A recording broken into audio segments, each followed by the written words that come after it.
నా పేరు కల్లం శ్రీనివాసరెడ్డి. మాది గుంటూరు జిల్లా మంగళగిరి మండలం నూతకి పక్కన కొత్తపాలెం విలేజ్. మేమేందంటే 8 సంవత్సరాల నుంచి 45 సంవత్సరాల నుంచి వ్యవసాయం చేస్తున్నా. 8 సంవత్సరాల నుంచి ఉత్త న్యాచురల్ వ్యవసాయం చేస్తున్నాం. ఎలాంటి రసాయనిక ఎరువులు కానీ, పురుగు మందులు కానీ, కలుపు మందులు కానీ, మెన్యూర్స్ కానీ, కేకులు కానీ ఏం వేయట్లా. ఓన్లీ గ్రీన్ మెన్యూరు, మొట్టమొదటి గ్రీన్ మెన్యూర్ పెంచేవాళ్ళం. ఇప్పుడు ఏంటంటే దాంతోపాటు కలుపు మొక్కలను కూడా ఉంచుతున్నాం. అంటే పెద్ద పెద్ద అయితే కొన్ని తీస్తున్నాం, కానీ ఆ కలుపు మొక్కలు ప్లస్ గ్రీన్ మెన్యూర్ రెండు. మొట్టమొదటి ఏంటంటే గ్రీన్ మెన్యూర్ అప్పుడు ఆ కలుపు అంతా తీయటం కోసం శ్రమ ఎక్కువగా ఉండేది. ఇప్పుడు ఏంటంటే రెండింటి వల్ల ఫలితం ఎక్కువగా ఉందని ఇప్పుడు అర్థమైంది. మొట్టమొదట 3 సంవత్సరాలు కలుపు తీయటమే సరిపోయేది.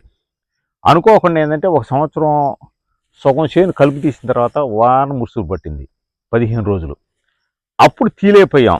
అప్పుడు బాగా పెరిగి దానంతరగా అదే చచ్చిపోయింది. ఏదో 1-2 రకాలు తప్పితే అప్పటి నుంచి కలుపే ఎక్కువ ఉపయోగం ఉందని కలుపు ప్లస్ గ్రీన్ మెన్యూర్ రెండు వస్తున్నాం. అందరూ ఏంటంటే సహజంగా ఏంటంటే కింద కలుపు ఉంటే పైన చెట్లకి తెగులు వస్తాయని, లేకపోతే అరటికాయలకి మంగు వచ్చిందని రకరకాల సమస్య ఉంటాయని అనుకుంటారు.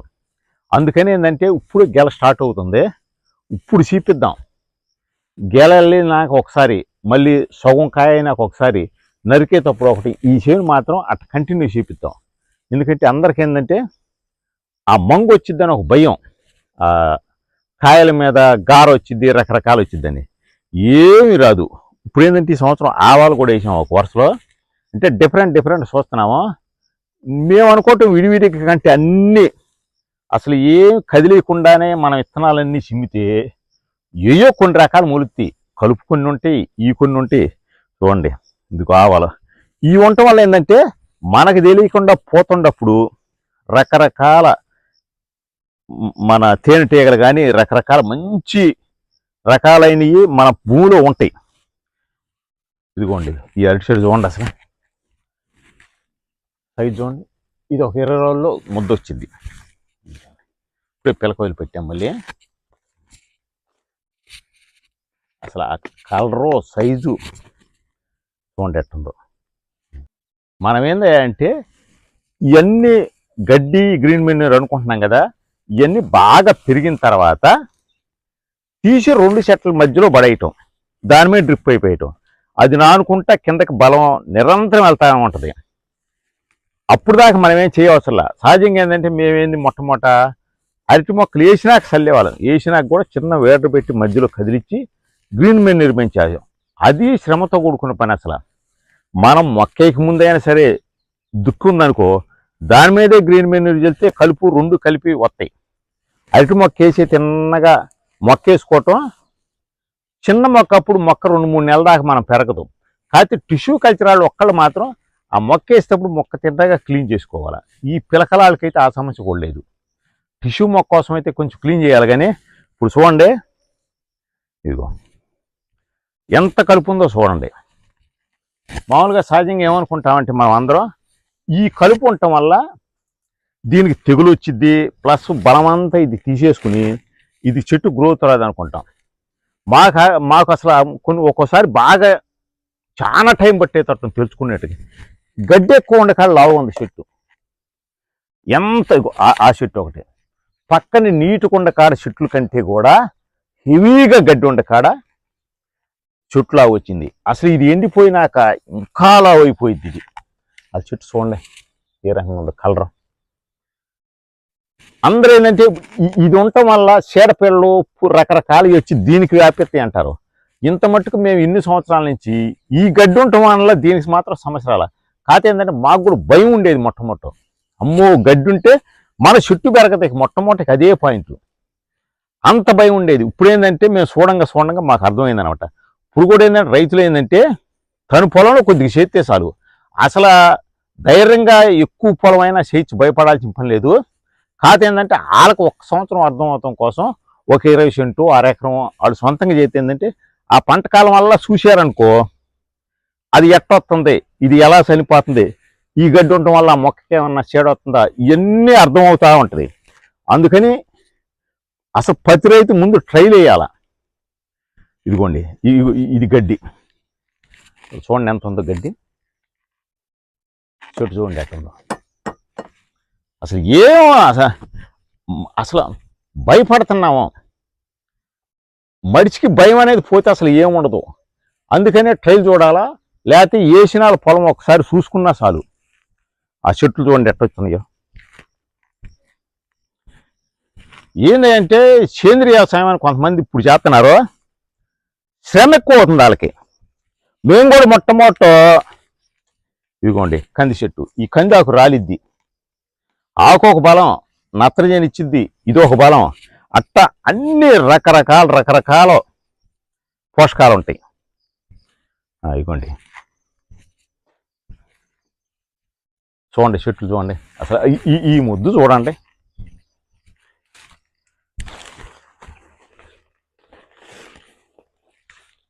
ఆ ముద్దు ఎక్కడికి వెళ్ళింది చెట్టు, డిస్టెన్స్ కూడా కత్తుందో, అయినా కానీ అంత హైట్ పెరిగింది అనమాట. అసలు ముద్దు లావు చూడండి. ఇదిగోండి ఏడా కామల మొక్క, అన్ని రకాలు ఉంటాయి, సకల మొక్కలు ఉంటాయి. ఇదిగో ఆవాల మొక్క మనం అసలు మాకు తెలియలేదు, కానీ పచ్చి రొట్టెలు దింపుతున్నాం. కానీ చేనులుపు కనుక ఇట్టగా ఆవాలని, మెంతులని, సుగంధ ద్రవ్యాలు కానీ, రకరకాల గ్రీన్ మెనీర్ కానీ చల్లిస్తే ఏంటంటే ఈ విత్తనాలు పడి మళ్ళీ మన చేలో ఉంటాయి. ఇది మేము చల్లింది కాదు, మనకు తెలియకుండా ఒక్కసారి చల్లితే మన భూమిలో ఏదో ఒకటి దిగాడిద్ది. మేమేంటంటే ముందు ఒక్కొక్క పంటకి చూద్దాం అనుకుంటున్నాం. ఇప్పుడు ఇది అరటి గురించి, ఇది ఇంకా 2 సార్లు దీన్ని చూపించుకుంటూ చెబుదాం. ఏ పంట అయితే బాగా మనకు శ్రమ లేకుండా ఎక్కువ మంది రైతులకు ఉపయోగపడేటట్టుందో అట్ట చేసిన తర్వాత ఒక్కొక్కటి అన్నీ చూపిద్దాం. మనకు బాగా తెలవకముందు చెప్పామనుకో మళ్ళీ రైతులు ఇబ్బంది పడతారు. అందుకని అట్ట ఉండకూడదు. ఇదిగో గెల చూడండి, ఇదిగోండి అసలు సైజ్ చూడండి. ఏం లేదు, ఇప్పుడు ఈ తుక్కంతా నల్లగా అయింది.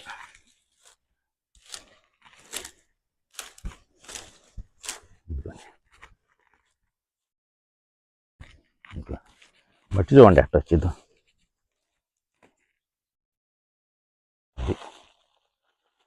ఇదే ఈ తుక్కు నాంతా ఉంటుంది బలం. మామూలుగా అందరూ ఏంటంటే రసాయనిక ఎరువు వాళ్ళు 20 రోజులు కానీ నెలకొని 2 నెలలు కానీ బలం వేస్తా ఉంటారు. ఇదిగోండి వేరు. ఇదేందయ్యా అంటే మన భూమి మీద ఉండన్నారో మన కంటికి తుక్కు కానొస్తాం, మనకు కానొచ్చిన రోజులు అన్ని రోజులు బలం ఇస్తానే ఉంటుంది. మామూలుగా చాలామంది ఏంటంటే ఇప్పుడు వేస్ట్ డీకంపోజ్ అని రకరకాలు వేస్తున్నారు. అది వేయటం వల్ల ఏంటంటే తక్కువ రోజుల పంటలకు ఏమైనా ఉపయోగం ఉంటుంది, కానీ ఇలాంటి ఎక్కువ రోజుల పంటలకు అది వేస్తే ఇది తొందరగా డీకంపోజ్ అయిపోయింది.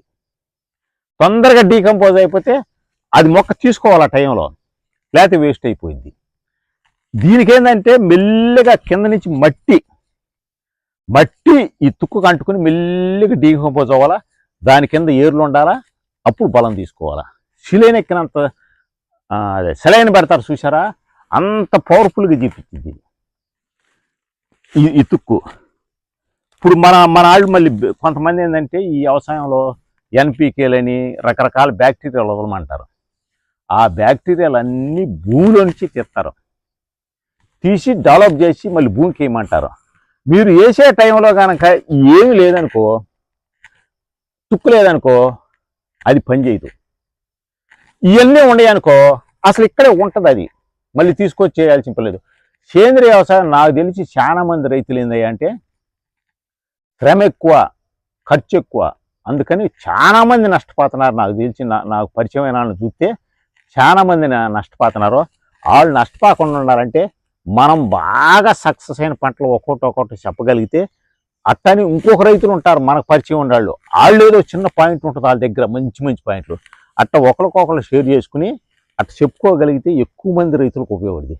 దీన్ని మన ఆంధ్రప్రదేశ్లో 2,50,000 ఎకరాల సాగులో ఉంది. అందరూ కొంచెం అసలు ఫస్ట్ సంవత్సరం కొద్ది పర్సెంటేజ్ తగ్గించినా చాలు. అసలు అరటి తోటకి ఏ తెగుళ్ళు రావు. ఎప్పుడు వస్తాయి, భూమి అంతా క్లీన్గా ఉంచి వర్షాకాలం వాన పడినప్పుడు ఏంటంటే తేమ భూమి మీద ఉండి ఆ దెబ్బకి రకరకాల తెగులు వస్తాయి. ఈ మొక్కలన్నీ ఉండయి అనుకో, భూమిలో తేమ ఉండదు, అది పీల్చేస్తాయి. ప్లస్ నేలంతా గుల్లగుల్లుగుండి నిమ్ము కిందకి వెళ్ళిద్ది. రకరకాల ఉపయోగాలు ఉంటాయి. మామూలుగా మనం పాలలో తోడేస్తున్నాం, తోడు తీసుకొచ్చి ఈ బ్యాక్టీరియాలు కూడా ఏం చేస్తున్నారంటే వాళ్ళు తోడు బాల్లాగా తీసుకొచ్చి ఇక్కడ వేస్తున్నారు. పాలు లేకుండా, ఇది పాలు, ఈ తుక్కు పాలు లాంటిది, మనం తోడైతే ఉపయోగం ఉంటుంది. వాళ్ళు ఏం చేస్తున్నారు, ఇది లేకుండా తీసుకొచ్చి చేసినప్పుడు ఏంటంటే ఉపయోగం ఉండదు. పాలు లేకుండా తోడైతే ఎట్టుంటుందో అలాంటి సమస్య ఎదురవుతుంది. రైతుకు బాగా అర్థమవుతుంటే చెప్పగలగాల, మనం సక్సెస్ అయిందే చెప్పాల, అప్పుడు ఆ రైతుకు ఉపయోగపడుద్ది. అరటి తోట వరకు మాత్రం 100% ఏ రైతైనా సరే ధైర్యంగా చేయొచ్చు. కింద పిచ్చి మొక్కుంటే పెరగటం ఆగిద్ది కానీ తెగులు వచ్చిద్దని కానీ అసలు మనం అనుకోవటం అది మనం పొరపాటు పడ్డట్టే. అన్నిటికంటే మేము అనుకునే వాళ్ళు ఈ వెరైటీ, ఇది మేము కర్పూర అని పిలుస్తాం, కొన్ని ఏరియాలో సుగంధాలు అని పిలుతారు, కొన్ని ఏరియా కర్పూర వల్లి అని పిలుతారు. ఇది తేలిక అనుకునేవాళ్ళం. దీంట్లో అదన్నీ యాలక్కి వెరైటీ ఉండయి, అవి ఇంతకంటే లావు వస్తున్నాయి. అవి బెంగళూరుకి వెళ్తే ఎక్కువ వాడతారు. అసలు మేము వచ్చే సంవత్సరం ఏంటంటే ఒక్క అరెకరంలో అన్నా కానీ 5-6 రకాలు 500 మొక్కలు 500 మొక్కలు అయితే ఏదన్నా కానీ ఒకదానికంటే కూడా తక్కువ వస్తుందో అర్థమైద్ది. ఎక్కువ మంది రైతులకు అప్పుడు ఉపయోగపడుద్ది. అసలు ఇంత లావు చెట్లు ఎక్కడా ఉండవు. అసలు ఆ లావు చూడండి, ఈ చెట్టు చూడండి, ఈ చెట్టు చూడండి, ఈ చెట్టు చూడండి, అసలు ఈ చెట్టు మొద్దు చూడండి, కింద అంతా గడ్డి. ఇది ఆవాల మొక్క. ఈ ఆవాల మొక్క ఉంటే మనకి చాలా కాల్షియం వచ్చిందంటే భూమి మీద. అసలు మామూలుగా ఆవాలు వండుకుంటారంట, అంటే మాకైతే అలవాట్లేదు కానీ చాలా ఏరియాలో ఈ ఆకును వండుకుంటారంట. పత్తి అసలు మేము అనుకోవటం మనం కలుపు మొక్కని మనం పెట్టుకున్నాం కానీ మన పంటకి కాకుండా ఏరే మొక్క ఏదైనా కలుపు అని పెట్టుకున్నాం కానీ అసలు కలుపు మొక్క అయి ఉండదు. అన్నిటికీ ఒక్కొక్కదానికి ఒక్కొక్క ఫలితం. ఇదిగో ఏడ ఒకటి పూసింది, ఇదిగో పూత వచ్చింది, ఇది ఒక వెరైటీ.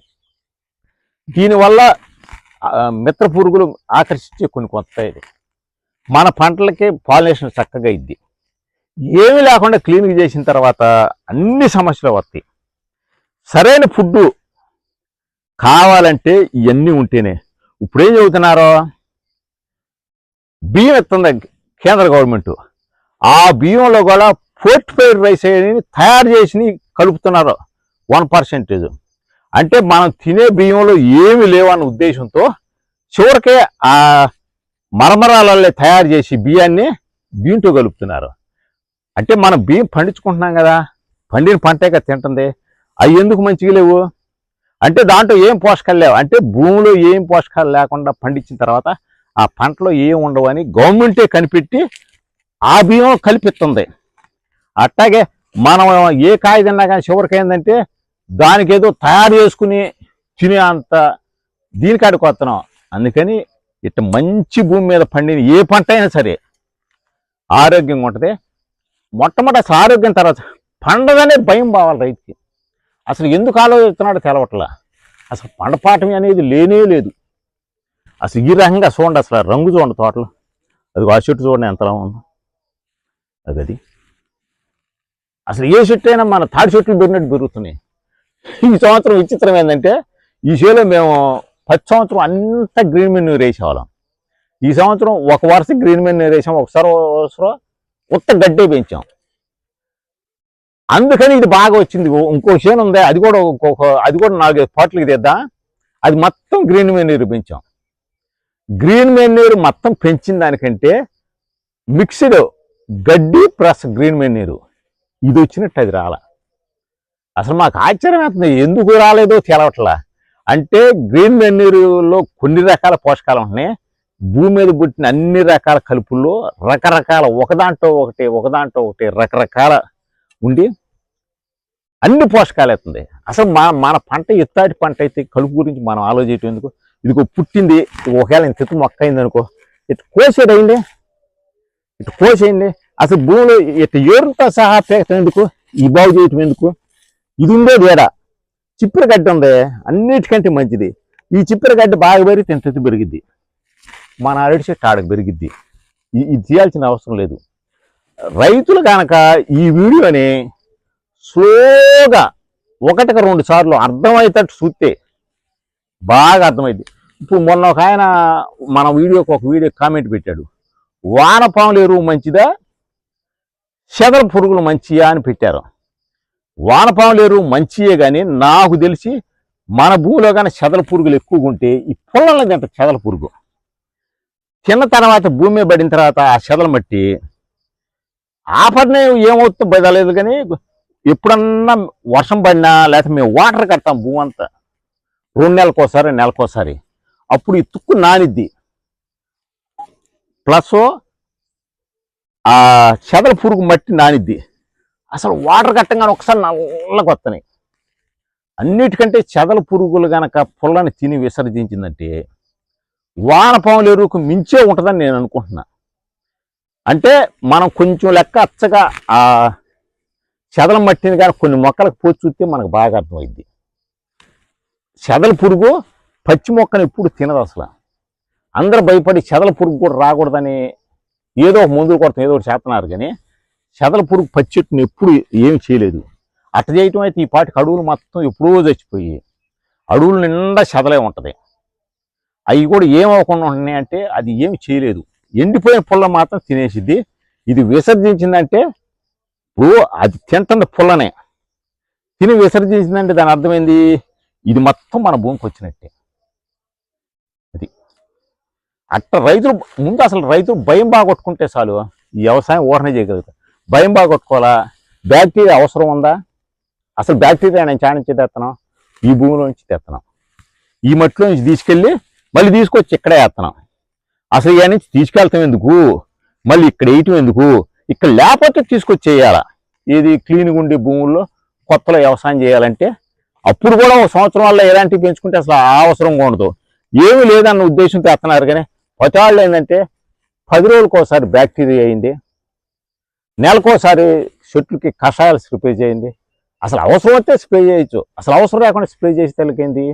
వాళ్ళు చేయలేక ఖర్చు ఎక్కువయ్యి నష్టం వచ్చి ఈ వ్యవసాయానికి వెనకబోతున్నారు. వ్యవసాయంలోకి వచ్చిన వాళ్ళని వెనక పానీయకుండా మనం కనుక సక్సెస్ అయిన స్టోరీలు వాళ్ళకి చెప్పగలిగితే, ప్లస్ ఏంటంటే శ్రమ తగ్గాల, ఖర్చు తగ్గాల. ఈ 2 తగ్గకుండా ఏ వ్యవసాయం చేయలేరు. మేమే కాదు ఎవరు చేయలేము. అంత ఖర్చు పెట్టుకుంటా పోతే మనకు ఆ టయానికి పంట రేటు లేకపోయినా నష్టపోతాం, పండపోయినా నష్టపోతాం. అందుకని ఏంటంటే ముందు శ్రమ తగ్గాల, పెట్టుబడి తగ్గాల. మాకు ఈ వ్యవసాయంలో పెట్టుబడి అనేది అసలు లేనే లేదు, శ్రమను కూడా ఏంటంటే చేసి 10 సంవత్సరానికి చేయంగా ఎట్ట తగ్గించుకోవచ్చు అనేది తెలిసిద్ది. అట్ట శ్రమ తగ్గించుకుంటే ఏ రైతే సక్సెస్ అవుతాడు. అప్పుడు ఏంటంటే వచ్చిన పంటనే మెల్లగా అమ్ముకోగలుగుతాడు. మనం పెట్టుబడి పెట్టం కాబట్టి. ఇప్పుడు ఇట్లాగ 1 లక్ష పెట్టాను దీనికి, అమ్మో ముందు ఆ 1 లక్ష వచ్చిందాక ఎంతో కొంతకు బేరగాడికి ఇటే ఆడేం చేస్తాడు, ఇవన్నీ తెలిసి ఆడు ఎంత తక్కువతో కొనాలని ఆడు చూస్తాడు. మనం ఏం పెట్టలేదనుకో, నాది ఇంత అయితే నెత్త లేత లేదనే ధైర్యం వచ్చింది ముందు రైతుకి. అసలు అప్పుడు రైతుకు డబ్బులు వస్తాయి. కానీ వెనక ఈ రసాయనిక ఎరువులు రాకముందు ప్రతి రైతు వ్యవసాయం చేసి భూములు కొన్నాడు. ఈ రసాయనిక ఎరువులు వచ్చిన తర్వాత నాకు తెలిసి రైతు భూమి కొనటం జరిగి ఉండదని నేను అనుకుంటున్నా. అంటే బయట సంగతి తెలదు, మాకే జరిగింది. మేము ఈ 25 సంవత్సరాలు చిన్న చెంటు కొనలేకపోయాం, అంతకుముందు భూమి కొన్నా. కానీ అట్ట ప్రతి రైతు అదే ఉంటుందని అనుకుంటున్నా. అసలు వ్యవసాయం చేసి భూమి కొనటం అనేది ఏ రైతు చేయలేకపోతున్నాడు. ఇలా ఆ చేసేదల్లా కంపెనీల వాళ్ళు ఆడుకుంటున్నారు, కానీ మామూలు వాళ్ళు కాటల్లా. చూసుకోండి.